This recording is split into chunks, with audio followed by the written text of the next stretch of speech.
Bonjour tout le monde, bienvenue pour cette présentation de tarot. Aujourd'hui, j'espère que vous allez bien, c'est l'œil d'Odin. Donc je vais vous présenter The Lover's Pass Tarot. Excusez ma prononciation de l'anglais, on va essayer de limiter le plus possible ma prononciation. Je comprends bien l'anglais, mais c'est vrai que je prononce avec un accent très français, on va dire. Donc c'est un tarot de Chris Walder, pardon, qui a été publié par US Games Systems Incorporation en 2005. Il date pas d'aujourd'hui ni de maintenant, et c'est vrai que pour ma part, moi j'ai rarement eu l'occasion de voir ce tarot utilisé dans des vidéos sur YouTube ou ailleurs sur d'autres plateformes. Je l'avais jamais vu d'ailleurs, je suis tombée un petit peu dessus par hasard. Et il m'a beaucoup intéressée parce que l'auteur a utilisé des histoires d'amour très célèbres, de mythologie ou de l'histoire, ou d'œuvres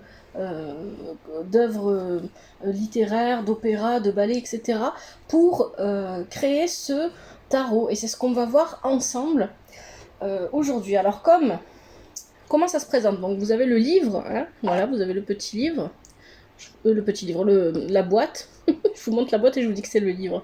Tout est normal, tout va bien. Voici la boîte. À l'intérieur de la boîte, donc on a le tarot. C'est un tarot qui est basé sur le Rider-Waite. On a le tarot que je vais vous montrer mieux que ça, hein, bien évidemment. Et on a le petit livret qui accompagne, et ce petit livret, il est tout en anglais. Et je pense que c'est pour ça que on le trouve, il n'est pas très utilisé, parce que il n'a pas été publié en français, ni en... voilà, vous ne le trouverez pas en français. Et justement, comme on ne peut pas le trouver en français, moi je vais vous présenter les cartes avec une explication en français de chaque couple présenté, à part quand c'est vraiment très connu, voilà, là j'explique pas, mais sinon voilà, je vais un petit peu vous en parler. Alors on va prendre le temps de regarder les cartes. Tout d'abord, je dois dire que elles sont plutôt jolies, le tarot glisse bien dans les mains quand on mélange, c'est fluide, ça glisse bien. Et elles ont l'air d'être de bonne qualité. Hein. Hop, je vous montre une carte comme ça. Elles sont simples. Il n'y a pas de... Hein, les tranches sont blanches, etc. Voilà. Alors, il est composé... Donc, c'est un tarot. Il est composé de 21 arcanes majeures. Et puis, on a les arcanes mineurs. Les arcanes mineurs, on va le voir ensemble. Ce sont les coupes, les bâtons, les flèches. Donc les coupes pour l'eau, les bâtons pour le feu, les flèches pour l'air, et les deniers, ou les... comment est-ce qu'on pourrait appeler ça? Les deniers, les pentacles pour la terre. Alors, voici la première arcane majeure, Innocence, avec Tamino et... Hop, je vais y arriver. Tamino et Pamina. Alors, Tamino et Pamina, c'est tiré de la flûte enchantée de Mozart. Tamino, c'est un prince égyptien, et Pamina, c'est la fille de la reine de la nuit. Hein. Et leur histoire raconte comment ils apprennent à avoir confiance en leur cœur, et alors qu'en même temps, en fait, ils sont jeunes, et ils font face justement à l'inexpérience de leur jeunesse. Donc ici, c'est pour ça que la carte... Hein, donc l'auteur, vous voyez, s'est servi des histoires d'amour de ces couples pour créer des cartes avec des significations qui y correspondent. La carte de l'innocence. Ensuite, on a la carte de magique. On a Merlin et Viviane. Bon, Merlin et Viviane, vous connaissez leur histoire. Hein. Merlin, il enseigne à Viviane tout son art, toute sa magie par amour. Et elle va finir par l'enfermer grâce à cette magie, justement. Hein. Et donc la magie qui avait rendu Merlin si puissant pendant de très nombreuses années, c'est ce qui finalement finit par le surpasser. Et ça le surpasse par amour, hein. D'accord ? Ensuite, on a la carte de Sherazade et Shahryar, la sagesse de Sherazade, hein, parce que je ne sais pas si vous connaissez ce conte de Mille et une nuits. Ici, Shahryar a été marié à une femme qui a été infidèle, donc il décide de se marier seulement une journée avec une jeune fille, et une fois qu'il a passé la première nuit avec elle, il la tue. Donc quand c'est au tour de Sherazade, pour ne pas mourir, et pour gagner l'amour et la confiance de son époux, elle lui raconte une histoire pendant 1001 nuits, justement. Qu'est-ce qu'on a d'autre? Ensuite, on a Cléopâtre et César. Bon, c'est la carte de la fertilité. Je pense, voilà, là j'ai pas besoin de vous expliquer, vous connaissez l'histoire de Cléopâtre et de César. Ensuite, on a Arthur et Guenièvre. Donc là, vous connaissez aussi, je pense, l'histoire d'Arthur et Guenièvre. J'ai pas besoin d'expliquer. On a la carte de Roméo et Juliette, pareil, la tradition. Hein, donc Cléopâtre et César, c'était la fertilité. Arthur et Guenièvre, c'est le pouvoir. Et l'arcane numéro 5 ici, Roméo et Juliette, c'est la tradition. L'arcane numéro 6, c'est l'amour avec Isis et Osiris. Aussi pareil, je pense que voilà, normalement vous connaissez le mythe. Donc Osiris est découpé en morceaux et jeté dans le Nil. Et l'amour, grâce à son amour, Isis arrive à le ressusciter. On a pour la carte numéro 7 le désir, Tristan et Iseux. Oula, j'ai un peu chaud. Tristan et Iseux. Donc Tristan, c'est un orphelin qui a été recueilli par le roi Marc. Son oncle, qui a toute confiance en lui, hein, il est très fidèle, Tristan, à son oncle parce qu'il s'aime beaucoup. Son oncle l'envoie chercher Iseux, sa future épouse, dont Tristan tombe amoureux et elle aussi, elle tombe amoureuse de lui. Ensuite, on a la force avec Brunhilde et Siegfried. Brunhilde, c'est une Valkyrie. Donc là, c'est l'inspiration, c'est le crépuscule des dieux. C'est un opéra de Wagner. Et donc Brunhilde tombe amoureuse du guerrier Siegfried, qui est un mortel. Et elle, c'est une déesse Valkyrie. Ouais, je sais pas comment on dit ça, valkyrienne peut-être qu'on dit. Et son père, lui, Wotan, il n'est pas content de ça, et donc il la punit en la plongeant dans un sommeil profond sur un rocher entouré de flammes. Et elle pourra sortir de ce sommeil-là seulement grâce à un véritable amour qui va la réveiller. Donc, à travers son histoire, elle comprend le pouvoir de l'amour. Hein, c'est pour ça qu'on nous parle de force ici. Ensuite, on a la contemplation avec Abélard et Héloïse, l'amour impossible.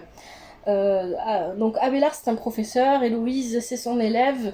Elle tombe amoureuse de lui. L'oncle d'Héloïse, il n'est pas d'accord pour qu'il y ait une union entre eux. Et leur amour reste impossible. Donc ils restent à se voir, à se regarder, sans pouvoir s'aimer vraiment, sans pouvoir matérialiser leur amour.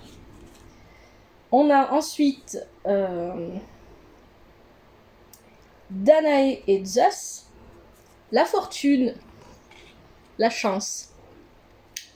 Alors, Zeus, vous connaissez, je pense aussi sûrement l'histoire, hein, je vais quand même un peu vraiment la rappeler. Donc Zeus tombe amoureux de Danaé, une princesse mortelle.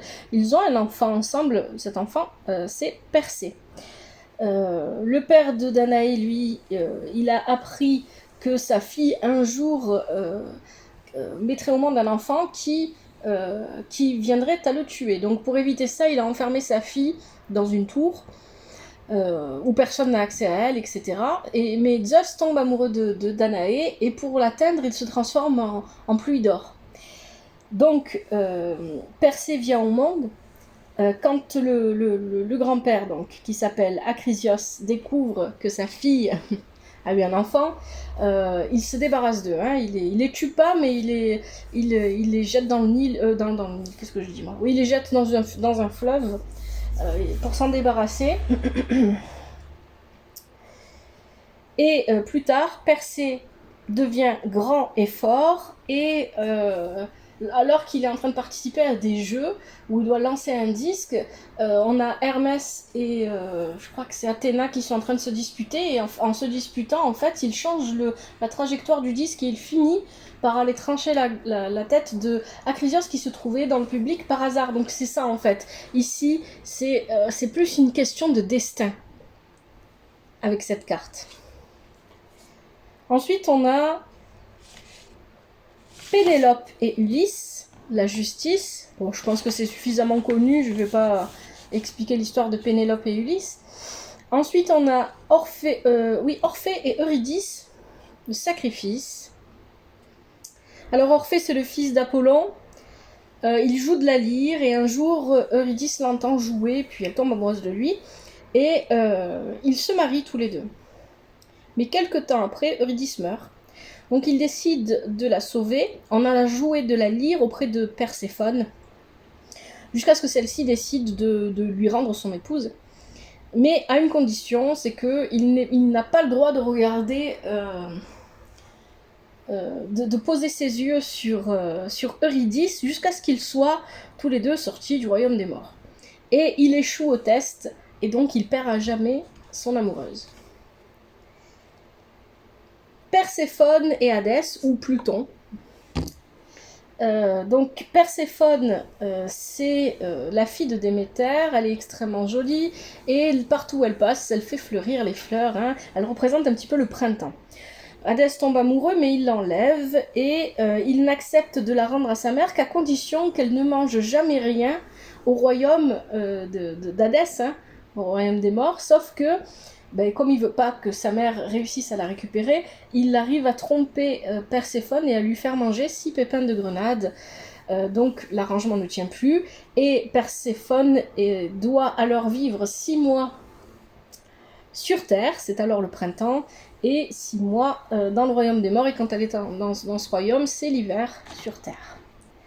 Ensuite on a Vénus et Vulcain, Balance. Pourquoi ? Parce que Vénus est mariée à Vulcain, mais elle ne l'aime pas, et elle lui est infidèle. Mais ça n'empêche pas leur mariage de durer. Pourquoi ? Parce que l'un et l'autre, l'un étant nécessaire à l'autre et inversement, c'est ce qui fait la force de leur mariage, et c'est ce qui fait aussi leur... justement, ils arrivent à s'équilibrer l'un et l'autre. La balance. Ensuite, on a Paolo et Francesca, Tentation. Donc Francesca, elle est mariée à Giovanni, mais elle tombe amoureuse de son frère Paolo. Et ils incarnent ensemble la passion amoureuse, hein, parce que du coup, ça ne peut que finir mal pour ces deux-là, qui cèdent à leur passion. Voilà, ensuite on a Didon et Énée. Donc là, c'est de l'opéra de Henri Purcell, je crois. Didon, c'est la reine de Carthage, elle tombe amoureuse d'Énée, un prince troyen, c'est réciproque. Énée est trompé par une sorcière qui le pousse à se rendre en Italie, ce qui n'est pas encore l'Italie, mais bon là, pour bâtir, donc tout seul, hein, pour bâtir Rome. Didon se sent trahi parce que son bien-aimé s'en va, et donc après son départ, elle s'abandonne à la mort, hein. Et la sorcière fait tout ça, je crois, pour le voir Carthage tomber. Ensuite, on a Dante et Béatrice, c'est la grâce. Et tout à l'heure, ici, on était sur l'oppression, hein. Je ne l'ai pas dit. La grâce, je sais pas, j'ai pas cherché à traduire les cartes, d'ailleurs. Dante et Béatrice, donc Dante, il tombe amoureux de Béatrice lors de leur première rencontre, quand ils sont tous les deux enfants. Et il est, plus tard, quand il la revoit, quand ils sont plus âgés, il est incapable de lui adresser la parole. Donc Béatrice ne connaîtra jamais l'amour qu'il lui porte. Et elle va se marier à un autre. Et au lieu de vivre un amour irrésolu, Dante fait de Béatrice sa muse. Et donc, l'amour qu'il ressent pour elle est un amour qui se nourrit de lui-même, hein. Il le transforme en amour qui se nourrit de lui-même. Ensuite, on a Ivan et Odette, Illusion. Alors ça c'est le lac des cygnes, le ballet. Donc Odette c'est la princesse héroïne du ballet, hein, et elle a été ensorcelée et elle se transforme en cygne, voilà, et puis elle retrouve, je crois que c'est la nuit, peut-être que j'ai des bêtises, elle retrouve sa forme initiale la nuit. Le sort ne peut être brisé que par le serment, la promesse, le vœu d'un amour éternel.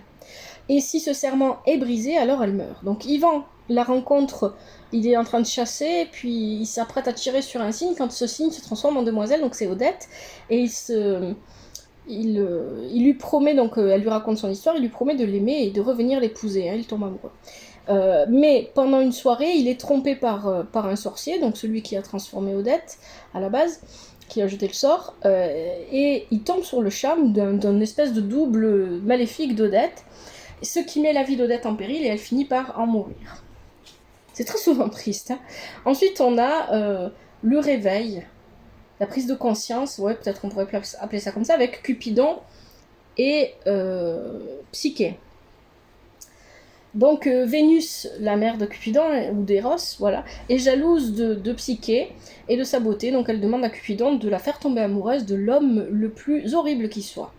Mais Cupidon, lui, sans faire exprès, il se jette une flèche sur lui-même, hein, c'est pas exactement ça, mais voilà, il se pique avec une flèche, et il tombe amoureux de Psyché. Il la sauve et l'épouse secrètement, et il lui demande de ne jamais chercher à voir son visage, parce qu'il veut que son identité reste secrète, parce que si sa mère l'apprend, elle sera pas contente. Donc du coup, une nuit, Psyché veut voir son visage, elle utilise une bougie pour éclairer le visage de l'homme avec qui elle est mariée, avec qui elle vit, etc. Et en faisant ça, il y a une goutte de cire, de bougie qui tombe sur le visage de Cupidon et qui le blesse, qui le réveille. Se sentant trahi parce qu'elle n'a pas respecté sa promesse, il s'en va et la laisse comme ça. Ensuite, on a le jugement avec Tannhäuser et Elisabeth. Alors ça c'est l'opéra de Wagner, qui s'appelle Tannhäuser d'ailleurs. Donc lui, il souhaite connaître l'amour véritable et il se rend dans l'antre de la montagne de Vénus. Hein. Un jour, il décide de quitter Vénus parce qu'il souhaite se repentir. Il rend visite au pape qui lui dit que le pardon ne lui sera accordé que lorsque son bâton papal aura de nouveau des feuilles.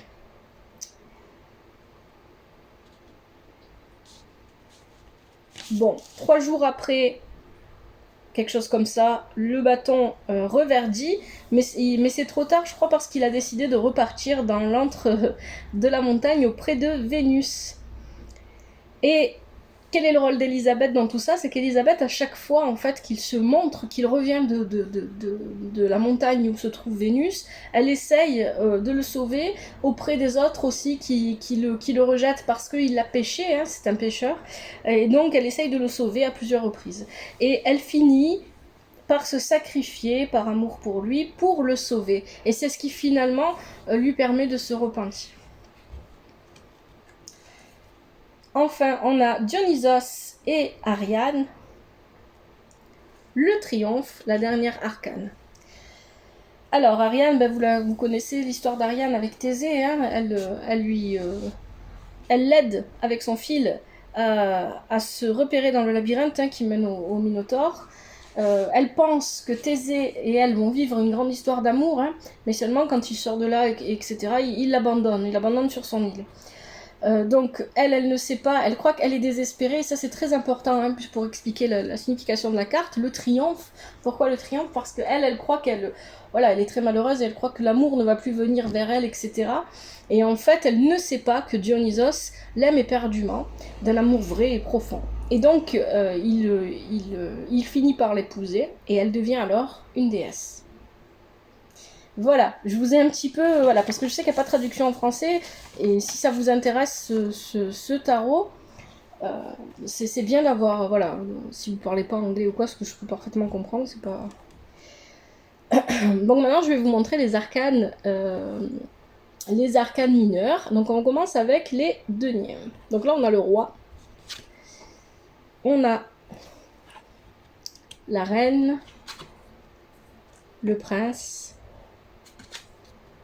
la princesse, le 10, le 9, 8, le 7, le 6, 5, hop, parce qu'on va plus avoir de place, le 4, allez, je l'enlève, 3, le 2, et l'as.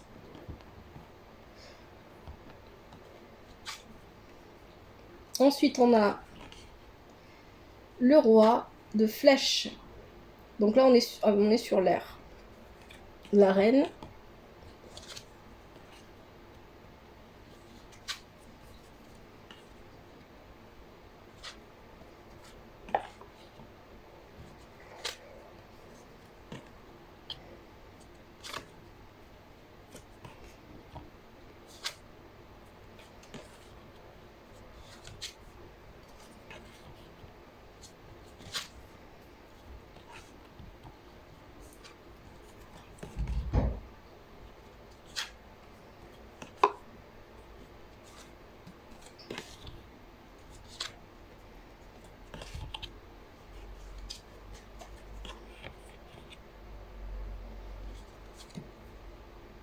Donc là, on est passé au bâton.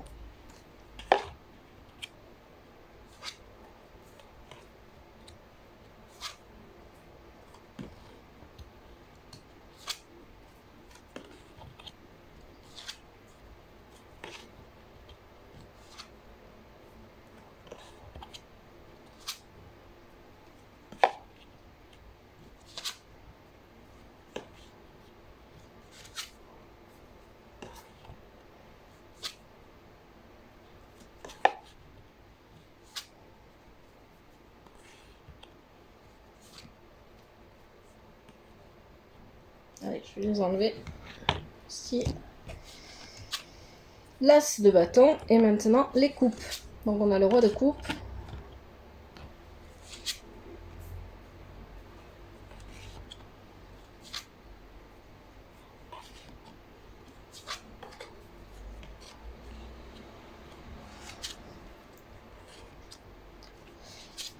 Donc ce que nous dit l'auteur à propos de ce tarot, c'est que c'est un tarot qui est à utiliser pour les questions bien évidemment de relations avec les autres, amoureuses ou pas forcément, hein.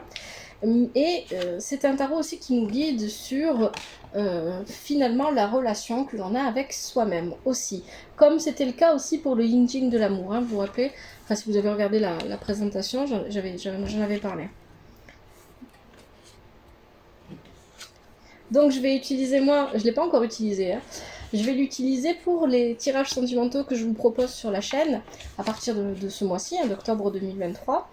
Et on va voir un petit peu ce que ça va donner. Donc je ne proposerai pas dans cette présentation de test de tirage puisque je vais l'utiliser dans mes tirages que je publie sur la chaîne. Voilà, je pense que j'ai tout dit à propos de ce tarot.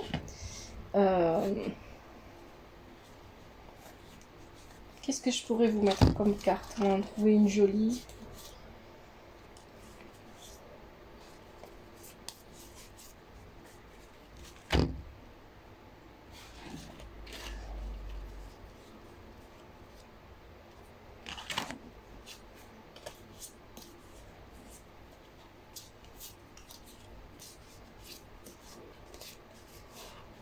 Allez, on va mettre la dernière arcane avec Dionysos et Ariane.